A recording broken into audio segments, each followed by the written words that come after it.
အပွဲပွဲနှွေးလာသည်များတန်တာမိုးသိန်ကိုကြောက်လို့ဆူရှီပဲလိတ်တော့မယ်လို့ပြောလာတဲ့ပြည်ဟင်းတရားမြန်မာနုပညာလောကရဲ့ဖော်ကောင်လို့တောင်မှနာမည်ကြီးနေတဲ့အမေရိကန်ကနေအမြဲတမ်းတွင်းသတည်းနေလမ်းဖွာနေတဲ့ဒိုက်တာပြည်ဟင်းတရားတရားဒီတစ်ခေါက်တော့တန်တာမိုးသိန်လက်မြောက်ရှုံးပေးသွားတဲ့အကြောင်းပါပဲ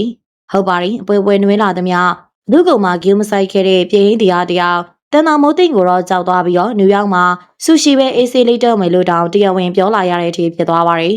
ဒိုက်တာပြည်ဟင်းတရားဆိုတာမြန်မာနိုင်ငံမှာရုပ်ရှင်ဒိုက်တာဖြစ်ရက်တီဘူးတာကြောင့်အနုပညာလောကရဲ့အတွင်းရေးတွေအကြရာကစားသိနေသူပါသူအမေရိကန်ရောက်သွားတဲ့အချိန်ကစပြီးတော့ဒီအတွင်းသတင်းတွေကိုလမ်းဖွာလမ်းမွေတာပါသူ့ကြောင့်မလို့ပြဿနာတက်ကြရတဲ့အနုပညာရှင်တွေလည်းမနေပါဘူးအထူးသဖြင့်မြင့်မြတ်လွမ်းပိုင်လို့ဆိုရင်သူ့ရဲ့စနက်ကိုအဓိကခံရတာပါမြင့်မြတ်ကဘလို့ကျင်းစရာရှိတယ်လွမ်းပိုင်ကဘလို့နောက်ဘွဲရထားနေဘလို့စသဖြင့်သူကဖော်ကောင်လို့လေးရှိပါတယ်ဒါကြောင့်လွမ်းပိုင်ဆိုရင်သူ့ကိုတချင်းနဲ့တောင်မှထိတ်ဆိုရတဲ့အထိပါပဲဒီလိုပွဲနိုင်လာတဲ့ပြင်းတရားအခုတခါအကြီးကျယ်ပွဲဖြစ်နေတဲ့တန်တာမိုးသိန်းနဲ့ producer ကိုရွှေမန်းတို့ပြဿနာကိုလည်းအစပြုမိမွေးကြတာပါသူကတန်တာမိုးသိန်းနဲ့ကိုရွှေမန်းကြိုက်နေတယ်ဆိုပြီးစတင်ပြောမိရာကနေ page တွေကဒါကိုအခြေခံပြီးတော့ကိုရွှေမန်းတကယ်မင်္ဂလာဆောင်တဲ့ချိန်မှာဝိုင်းတင်ကြပါတော့တယ်ဒီမှာရင်တန်တာမိုးသိန်းဟာကိုရွှေမန်းကမြူခြင်းလို့ထားခင်ရတဲ့မိန်းကလေးဆိုပြီးတော့တိခါကြစရာတွေကြီးကျယ်ကြုံရတာပါ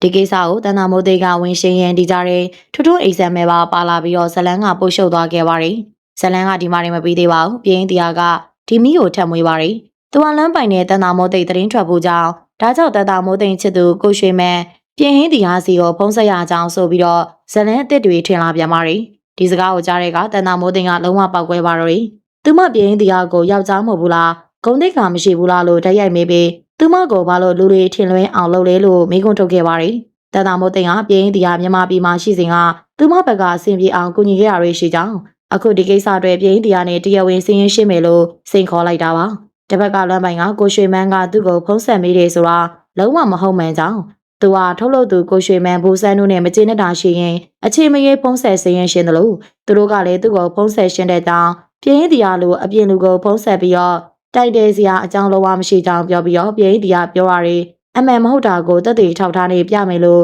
ထက်ဆင်စင်ခေါ်လိုက်ပါတယ်ကဲဒီနေ့မှာတော့အမြဲတမ်းဖော်ကောင်လုပ်လာတဲ့ပြည်ဟင်းတရားတကယ်ကိုမှညက်သွားပါတယ်။တစ်ဖက်ကအတန်တာမိုးသိန်းရဲ့စိန်ခေါ်မှုတစ်ဖက်ကလွမ်းပိုင်ရဲ့တက်သိနဲ့ရှင်းမဲ့ကိစ္စဒီနှစ်ခုကြားမှာသူဆက်တိုးမရတော့ပါဘူး။ချက်ချင်းပဲလေတံပြောင်းသွားပါတယ်။သူကဒီကိစ္စမှာသူဝင်ပါတော့ကြောင်းလွမ်းပိုင်နဲ့တန်တာမိုးသိန်းဘာမှပြီးခဲ့ပါကြောင်းချက်ချင်းပြန်ဖုံးပေးပြီးတော့အမေရိကန်နယူးယောက်မြို့မှာဆူရှီပဲအေးဆေးလေးပါတော့မယ်ဆိုပြီးဒီဇလန်ကနေလုံးဝရှောင်ထွက်သွားခဲ့ပါတော့တယ်။ဒီကောင်မှာတော့ပြည်တရားတယောက်လုံးဝရှုံးပေးသွားတာထင်ရှားပါတယ်။အမြဲတမ်းဖော်ကောင်းလုပ်ပြီးတော့အကဲဆက်တဲ့သတင်းတွေတင်ဆက်သူဖြစ်နာမည်ကြီးခဲ့ပြီ။ဒီကတန်တာမိုးသိန်းနဲ့လွမ်းပိုင်တို့ရဲ့ဓာတ်ရိုက်ရင်ဆိုင်စိန်ခေါ်မှုကိုတော့သူမခံနိုင်ခဲ့ပါဘူး။ဒီပြပြကဘာလို့ပြလဲဆိုတော့အမှန်တရားဘက်ကရှက်တည်ရင်ကိုယ်တိုင်မှန်ကန်နေရင်ကြောက်စရာမလိုဘူးဆိုတာကိုသက်သေပြလိုက်တာပါပဲ။ဒိုက်တာပြေးတရားအနေနဲ့နောက်ထပ်သတင်းတွေဖန်နေခင်မိမမွေးခင်ဒီတစ်ခါအတွေ့အကြုံကိုသင်ခန်းစာယူရတော့မှဖြစ်ပါတယ်။ဗီဒီယိုကြည့်ရှုနေကြတဲ့သူတွေကရောပြင်းတရားတန်တာမိုးသိန်းကိုကြောက်ပြီးတော့ဆူရှီလိတ်သွားတဲ့အပေါ်မှာမိမိတို့ရဲ့မြင်လေးကိုလည်းပြောသွားပေးခဲ့ပါအောင်ရှင်။